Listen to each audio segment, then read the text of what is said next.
Hi friends, చూసారా KG 250 రూపాయలు. 2 కేజీలు రొయ్యలు తెచ్చుకున్నానండి కర్రీలోకి. చూడండి ఫ్రెండ్స్, శుభ్రంగా కడిగి లోపల నరాలు ఉంటాయి కదండి, అవి కూడా తీసేసుకున్నాను. ఇప్పుడు ఏం చేయాలంటే ఈ పసుపు వేసుకొని బాగా డ్రై అయ్యే వరకు ఉడకబెట్టుకోవాలండి. వాటర్ కూడా దిగిపోతుంది. చూడండి ఫ్రెండ్స్, ముందే మనం ఆయిల్లో గోంగూర ఉడకబెట్టేసుకొని రెడీగా పెట్టుకున్నామండి. ఇది 4 కట్టలు గోంగూర వేసుకుంటున్నాము. చూడండి ఫ్రెండ్స్, ఆయిల్ పెట్టుకుందాం. పాన్ పెట్టుకున్న ఆయిల్ పోసుకుంటానండి. చూడండి ఫ్రెండ్స్, ఎట్లా ఉడికించుకున్నాం పసుపు వేసి. ఆయిల్ వీటెక్కింది, అందులో వేసుకుందామండి. చూడండి ఫ్రెండ్స్, ఆయిల్లో ఉడికించుకుంటున్నాం రొయ్యలు. చూడండి, టమాటాలు, పచ్చిమిరపకాయలు. చూడండి ఫ్రెండ్స్, ఖాళీగా అయిపోయింది. వేపేసుకుని తీసేసుకున్నాం రొయ్యలు. చూడండి ఫ్రెండ్స్,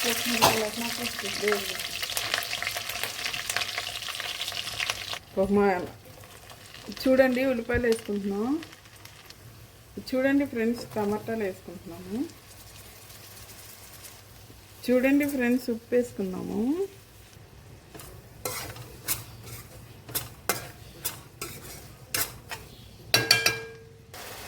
చూడండి ఫ్రెండ్స్, రోట్లో నుంచి నూరుకున్నాను. అల్లము, జీలకర్ర, ఎల్లుల్లిపాయలండి. ఎల్లుల్లిపాయలు ఎక్కువ వేసుకుంటే స్మెల్ బాగుంటుంది, టేస్ట్ కూడా చాలా బాగుంటుంది ఫ్రెండ్స్. పచ్చివాసన పోయే వరకు వేపుకోండి. వేపుకున్న తర్వాత రొయ్యలు వేసేసుకోవటమే. చూడండి, వేపుకున్నాం కదా ఆయిల్లో, రొయ్యలు వేసుకున్నామండి.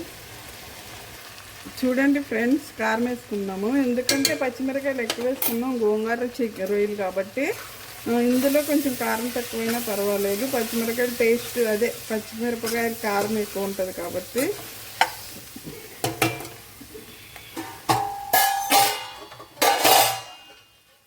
రొయ్యలు ఉడకబెట్టుకున్న నీళ్ళు ఉన్నాయి కదండి, వేసుకున్నాము. ఆల్రెడీ వాటర్లో ఉడకబెట్టుకున్నాము, మళ్ళీ ఏమో నూనెలో వేపుకున్నాం కాబట్టి ఎక్కువ ఆయిల్ నీళ్ళు అవసరం లేదు ఫ్రెండ్స్. చూడండి ఫ్రెండ్స్, గరం మసాలా వేసుకున్నాము. చెక్క, లవంగ, పలవాకు, జాపత్రి ఇవన్నీ వేసుకొని నేనే ఇంట్లో రెడీ చేసుకుంటానండి. ఎందుకంటే బయట కొనుక్కొచ్చుకోను నేను. చూడండి ఫ్రెండ్స్, కొత్తిమీర వేసుకుంటున్నా. ఎందుకు గోంగూర కూర కాబట్టి కొత్తిమీర ఎంత వేసుకున్నా పర్వాలేదండి.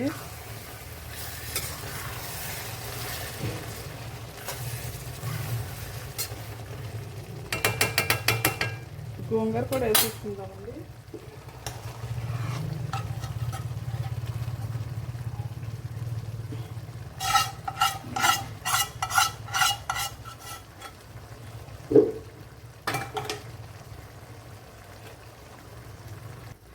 మనం అనుకుంటాం కదా ఫ్రెండ్స్, బాదం పప్పు, పిస్తా పప్పు, జీడిపప్పులు తింటే బ్లడ్ పడుతుంది, బలం వస్తుంది అని అనుకుంటాం కదా. అలా కాదంటండి. గోంగూర ఎంత తింటే అంత మంచిదంటండి. బ్లడ్ పడుతుందంట, ఐరన్ అన్నీ ఉంటాయంటండి. వారంలో 2-3 సార్లు తింటానికి ప్రయత్నించండి ఫ్రెండ్స్. ఆయిల్ ఎందుకు తక్కువ వాడతానంటే మా బాబు జిమ్కి వెళ్తాడండి, అందుకని ఆయిల్ తక్కువ వేసుకొని వండుకుంటాము. ఆయిల్ తింటే కూడా హెల్త్కి మనకి మంచిది కాదు కదా ఫ్రెండ్స్. కర్రీ అయితే అయిపోయినట్టేనండి. నచ్చితే లైక్ చేయండి, సబ్స్క్రైబ్ చేయండి, షేర్ చేయండి ప్లీజ్ అండి. సబ్స్క్రైబ్ అయితే మర్చిపోకండి. బాయ్ అండి.